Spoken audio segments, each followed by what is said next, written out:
తెలంగాణ రాష్ట్ర ప్రభుత్వం విద్యా వ్యవస్థకు సంబంధించి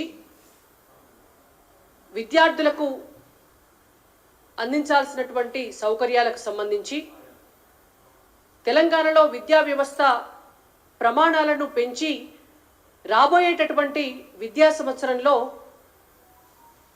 ఎటువంటి నిర్ణయాలు తీసుకుంటుంది అనేటువంటి దాని గురించి ఈ పాటికే తెలంగాణ రాష్ట్ర ప్రభుత్వం తెలంగాణ రాష్ట్ర ప్రజలకు మరీ ముఖ్యంగా తల్లిదండ్రులకు విద్యార్థులకు ఉపాధ్యాయులకు తెలియజేయాల్సి ఉండే.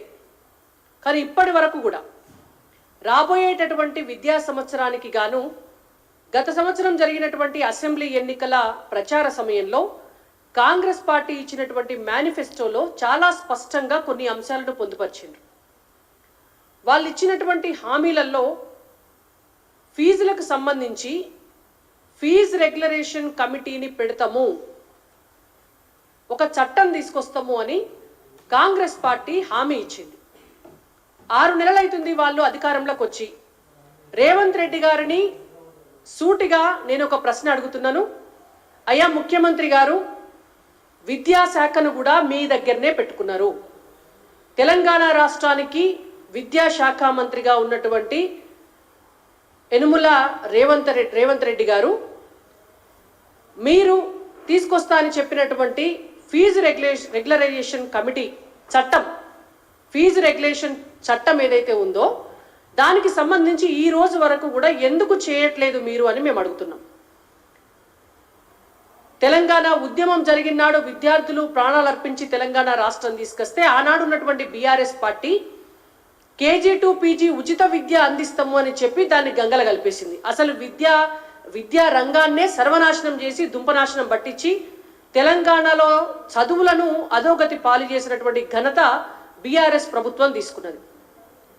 ఇవాళ వచ్చినటువంటి కాంగ్రెస్ పార్టీ దానికి భిన్నంగా ఏం చేస్తలేదు.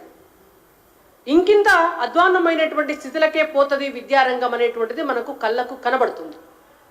ఎందుకంటే జూన్లో అకాడమిక్ ఇయర్ స్టార్ట్ అవుతున్న సందర్భంగా ఏ ప్రభుత్వానికైనా నిజంగా విద్యా వ్యవస్థను బాగు చేయాలి అనేటువంటి చిత్తశుద్ధి ఉంటే డిసెంబర్లో అధికారంలోకి వచ్చినప్పటి నుంచే ఈ పాటికే దానికి సంబంధించినటువంటి చర్యలు తీసుకునేటట్లు వాళ్ళు ఈ రోజు వరకు కూడా ఎందుకు తీసుకోలేదు అనేటువంటిది మేము అడుగుతున్నాం. ఒక ప్రశ్న. ఫీజులు కట్టలేక తల్లిదండ్రులు అరణ్య గోసపడుతున్నారు. ఈ రాష్ట్రంలో ఏ తల్లిదండ్రులకైనా కూడా పిల్లల చదువులకు సంబంధించినటువంటి టెన్షన్ కంటే వేరే టెన్షన్ ఏం లేదు. చిన్నపిల్లలైతే అడ్మిషన్ ఫీజులు కట్టాలా, లేకపోతే క్వార్టర్లీ కట్టాలి, హాఫ్ ఇయర్లీ కట్టాలి. ఈ ఏడాది 1,00,000 కడితే వచ్చే ఏడాది 1,50,000 కట్టాలి, మళ్ళొచ్చే ఏడాది 2 లక్షలు కట్టాలి.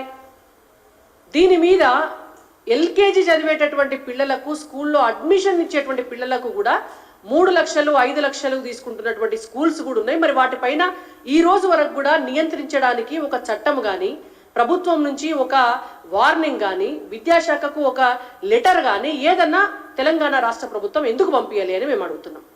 అంటే ఇష్టానికి వదిలేస్తారా? తెలంగాణ రాష్ట్రంలో ఏ పాఠశాల అయినా ఏ కళాశాల అయినా ఇష్టం వచ్చినట్టు ఫీజులు వసూలు చేయడానికి తెలంగాణ రాష్ట్ర ప్రభుత్వం అనుమతినిస్తుందా? మీరు ఆ సమాధానం చెప్పండి మాకు. అయితే నియంత్రిస్తారా? మీరు నియంత్రించకపోతే అనుమతించినట్టే. మరి వాళ్ళ దగ్గర నుంచి కూడా మీరు ఎడ్యుకేషనల్ ఇన్స్టిట్యూషన్స్ దగ్గర నుంచి ఏమన్నా కమిషన్లు తీసుకుంటున్నారా?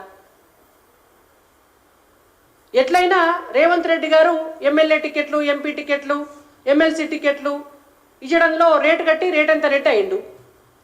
ఆ తర్వాత ఈ ట్యాక్సు ఆ ట్యాక్సు కాంట్రాక్టర్ల దగ్గర నుంచి, ప్రొక్లైనర్లు నడుపుకునేటటువంటి వాళ్ళ దగ్గర నుంచి, ప్రాజెక్టులు చేసేటోళ్ళ దగ్గర నుంచి, ప్రతి ఒక్కరి దగ్గర నుంచి కూడా ట్యాక్స్ వసూలు చేసి కేంద్రానికి పంపిస్తున్నారు. మరి గతంలో బీఆర్ఎస్ ప్రభుత్వము తెలంగాణలో ఉన్నటువంటి ఎడ్యుకేషన్ సిస్టమ్ అంతా కూడా కార్పొరేట్ కళాశాలలకు అప్పచెప్పినట్టు ఇవాళ మీరు కూడా ఏమన్నా మరి వాళ్ళందరి దగ్గర కూడా గంపగుత్తగా కమిషన్లు తీసుకొని మళ్ళీ ఇంకో కొత్త ట్యాక్స్ను కేంద్రానికి పంపించదలుచుకున్నారా? ఈ రోజు వరకు కూడా మీరు ఎందుకు ఒక నియంత్రణ చేస్తలేరు అని మేము అడుగుతున్నాం. విద్యా హక్కు చట్టం కింద స్కూల్ యూనిఫామ్స్, షూజు ఇలాంటివి కూడా ఏ పాఠశాలలో కూడా పాఠశాల యాజమాన్యం అమ్మద్దు. ఇది వినడానికి చిన్న విషయంలాగా కనిపించవచ్చు, కానీ చాలామంది తల్లిదండ్రులకు కొన్ని వేల లక్షల మంది తల్లిదండ్రులకు 1000 రూపాయలకు బయట దొరికేటటువంటి యూనిఫాము, పిల్లలకు షూజు ఆయా పాఠశాలలలో 3000కు 4000కు పెట్టి కొనాలంటే వాళ్ళ ఆర్థిక స్తోమత సరిపోదు. ఇది రేవంత్ రెడ్డి గారు లాంటి వాళ్ళకి చిన్న అంశంగా కనబడచ్చు, కానీ ఒక మధ్యతరగతి, దిగువ మధ్యతరగతి తల్లిదండ్రులకు అది చాలా భారం. ఎన్ని వేల రూపాయలు, ఎన్ని లక్షల రూపాయలు ఎడ్యుకేషన్ మీద పెడతారు. ఎందుకు నియంత్రించట్లేదు? మీరు ఒక చట్టం తీసుకొస్తామని అధికారంలోకి వచ్చిన వాళ్ళు ఎందుకు చేయట్లేరు అనేటువంటిది ఇవాళ భారతీయ జనతా పార్టీగా మేము అడుగుతున్నాం. ఇప్పటికైనా రేవంత్ రెడ్డి గారికి నిజంగా విద్యాశాఖ మంత్రి ఆయన అనేటువంటిది ఆయనకు యాదుకుంటే ఒక సమీక్ష పెట్టండి, ఒక కమిటీని వేయండి. 3-4 రోజులుగా 3-4 రోజులలో దానికి కావాల్సినటువంటి నియమ నిబంధనలన్నీ కూడా ఫామ్ చేయండి. ప్రతి జిల్లాకు సంబంధించినటువంటి జిల్లా కలెక్టర్లకో, డిఈఓలకో, ఎంఈఓలకో మీరు అవన్నీ పాస్ చేసి అక్కడ నియంత్రించేటటువంటి పని చేసి తల్లిదండ్రులకు కూడా ఓపెన్గా పబ్లిక్ డొమైన్లో పెట్టండి. ఇంతకు మించి గ్రేడ్ వైజ్గా ఏ గ్రేడ్ స్కూల్సో, బి గ్రేడ్ స్కూల్సో, సి గ్రేడ్ స్కూల్సో గ్రేడ్ వైజ్ చేసి ఇంతకు మించిన ఫీజులు ఎవరైనా తీసుకుంటే ప్రభుత్వం దృష్టికి తీసుకురావాలని చెప్పి ఒక మెసేజ్ని పబ్లిక్ పెట్టాలి అని చెప్పి ఇవాళ మేము డిమాండ్ చేస్తున్నాం.